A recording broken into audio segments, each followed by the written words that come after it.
Good morning सभी विद्यार्थियों को। मैं सुमन दुबे हिंदी कक्षा में आप लोगों के समक्ष राम लक्ष्मण परशुराम संवाद जो एक चौपाई रह गई थी, एक पद रह गया था, वह आज पढ़ेंगे। तो चलिए देखते हैं। सब है अभी लोग सब जान जान की भीर, हृदय न हरसु विषाद कछु, बोले श्री रघुवीर।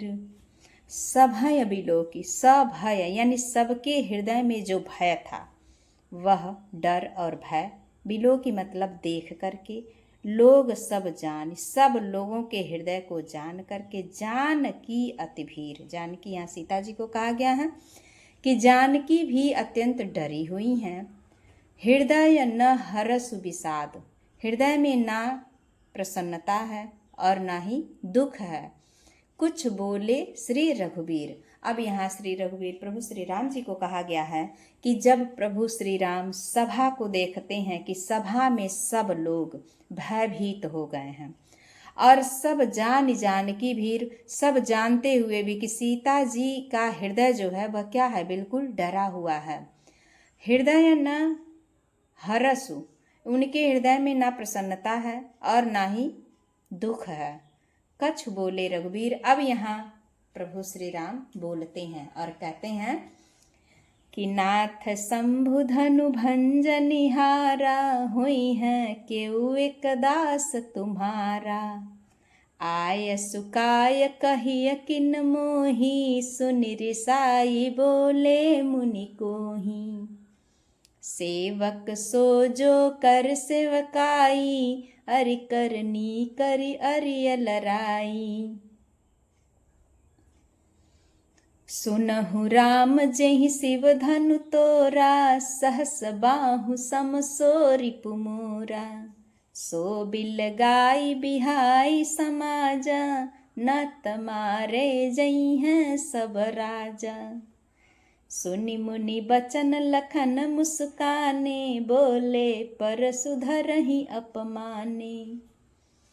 बहुधनु ही तोरी लरिकाई, कबहु नय सिरिस कीन्हि गोसाई। एहि धनु पर ममता के ही हेतु, सुनि रिसाई कह भृगुकुल केतु। रे नृप बाल काल बस बोलत, तो ही न संहार। धनु सम त्रिपुरारि धम, विदित सकल संसार। ये छंद है। रे नृप बालक काल बस बोलत, तो ही न संहार। धनु ही सम त्रिपुरारि धन, विदित सकल संसार। आइए चलिए काव्य को देखते हैं कि आधे काव्य चौपाई तो आपको गा लेने में ही समझ में आ गया होगा। अब इसके काव्य के अर्थ को देखते हैं। कहते हैं कि अब प्रभु श्री राम जब बोलते हैं, ये लाइन हम देख चुके हैं कि सबके तरफ देखते हैं। सीता भी बहुत व्याकुल है, उनका हृदय भी बिल्कुल न प्रसन्नचित है और न दुखी भी है।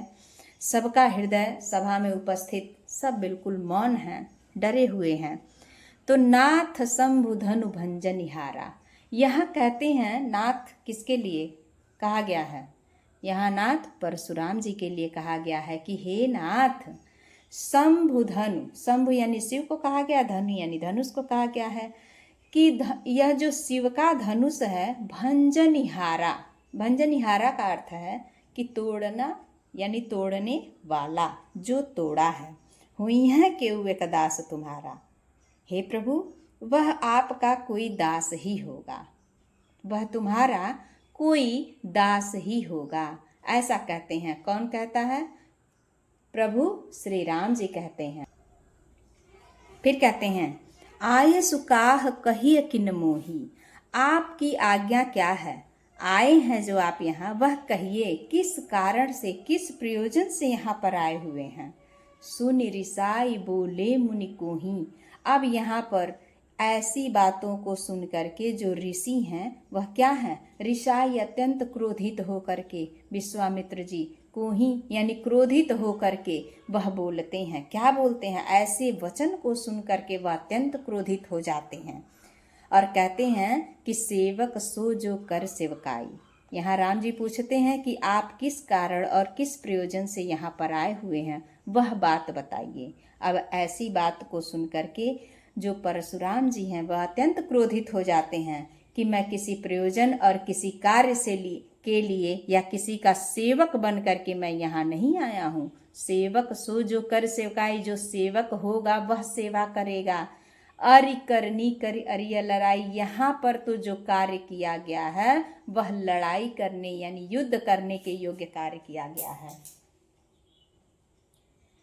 कहते हैं कि सुनहु राम जेहि शिव धनु तोरा, सहस बाहु सम सो रिपु मोरा।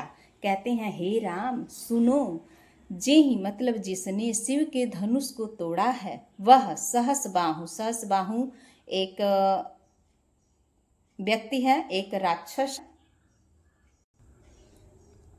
यहाँ राक्षस कहना उचित नहीं होगा, ये स्कंद पुराण से लिया गया है कि उसमें सहस बाहु नाम का एक सेवक रहता है, अनुचर रहता है।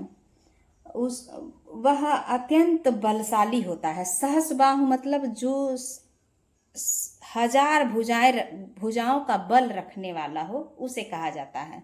तो कहते हैं कि उसके समान, सम मतलब समान यानी सहस बाहु के समान यहाँ पर वह मेरा शत्रु है, क्योंकि परशुराम सहस बाहु को मार गिराए थे। इसलिए वो कहते हैं कि इतनी भुजाओं का बल सहस बाहु में था कि मैंने उसे मार गिराया, और उसी के समान जिसने शिव के धनुष को तोड़ा है वह मेरा शत्रु है। कहते हैं सो बिलगाई बिहाई समाजा, न तुम्हारे जइहें सब राजा। सो बिलगाई, बिलगाई का अर्थ होता है वो बाहर खड़े हो जाए, यानी यह जो सभा है चारों तरफ से बैठी हुई राजाओं की, इस सभा में जिसने भी शिव के धनुष को तोड़ा है वह समाज से बाहर हो जाए। वह जैसे कहा जाता है ना कि आप लोगों की एक लाइन लगी हुई है और एक कोई बात हो जाती है और कहा जाता है कि जिसने भी यह कार्य किया है वह अपनी लाइन से, कतार से बाहर निकल जाए, नहीं तो सबको मारा जाएगा। तो क्या होता है, अगर व्यक्ति छुपना भी चाहता है तो दूसरा कोई बता देता है, तो इसलिए वह बाहर ही निकल जाता है। अब इसी तरह की बात कह रहे हैं परशुराम जी। कहते हैं कि इस समाज में वह बिलगाई, वह बाहर हो जाए, इस समाज से बाहर निकल जाए जिसने भी यह शिव के धनुष को तोड़ा है, और नहीं वह बाहर निकलता है, न त मारे जइहें सब राजा, नहीं तो सारे राजा मारे जाएंगे। अब यहाँ पर जो ये लाइन है सहस बाहु सम सो रिपु मोरा, यानी स व्यंजन वर्ण की आवृत्ति हुई है, तो यहाँ पर क्या होगा, यहाँ पर अनुप्रास अलंकार होगा। अब यहाँ पर जो है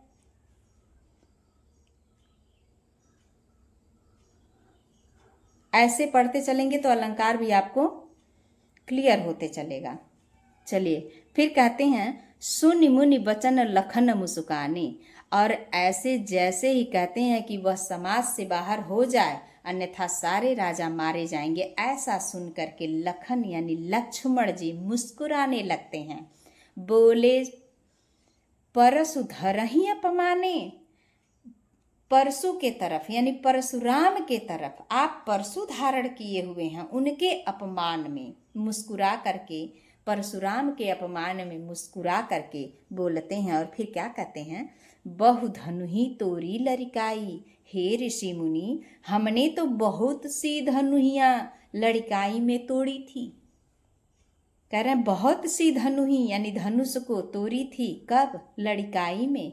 कबहुन अस ऋषि कीन्ही गुसाई, तब तो किसी ऋषि ने ऐसा गुस्सा कभी नहीं किया था। मैंने तो बहुत सी धनुष बचपन में तोड़ी, तब तो कोई ऋषि इतना क्रोध नहीं किए थे, कोई गुस्सा नहीं किया था। अब कहते हैं एही धनु पर ममता के ही हेतु, कहते हैं ऐसा इस धनुष में क्या है कि इस धनु पर ममता यानी प्रेम क्यों, इतना क्यों है। सुन रिसाई बोले भृगुकुल केतु, और इतना सुनते ही गुस्से में कहते हैं भृगुकुल केतु यानी परशुराम जी, कहते हैं रे नृप बालक काल बस बोलत। हे बालक, नृप मतलब राजा, हे राजा के पुत्र, तुम काल के बस में हो गए हो।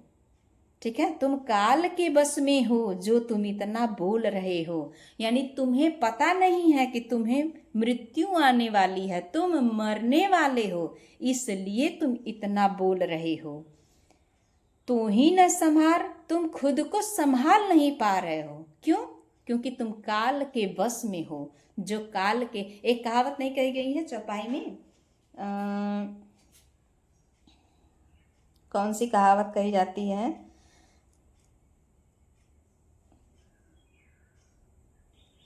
हाँ, विनाश काले विपरीत बुद्धि। यानी कि जब विनाश आता है, यह चौपाई रामायण की ही है, तो बुद्धि जो होती है वो विपरीत दिशा में चलने लगती है। अब यहाँ परशुराम के कहने का अर्थ प्रभु लक्ष्मण के तरफ यही है कि तुम जो हो वह क्या है, काल के बस में हो गए हो, इसीलिए तुम इतना बोल रहे हो, खुद को संभाल नहीं पा रहे हो। धनु ही सम त्रिपुरारि धनु, धनु ही, ये जो धनुष है वह सभी धनुष के समान बता रहे हो। किसको? त्रिपुरारि, यानी प्रभु शिव, भगवान शिव को कहा गया त्रिपुरारि ना। यानी त्रिपुरारि के धनुष को तुम सबके धनुष के समान तुलना कर रहे हो। विदित सकल संसार, विदित मतलब जानता है, सकल मतलब समस्त, और यह संसार यानी कि यहाँ समस्त संसार जानता है।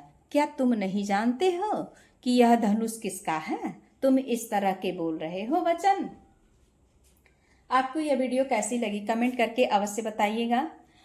धन्यवाद। अगली वीडियो में फिर मिलते हैं जल्द ही। आप लोगों की जो भी समस्या होगी वह बताइएगा, दोबारा फिर बनाने का प्रयास करेंगे। धन्यवाद।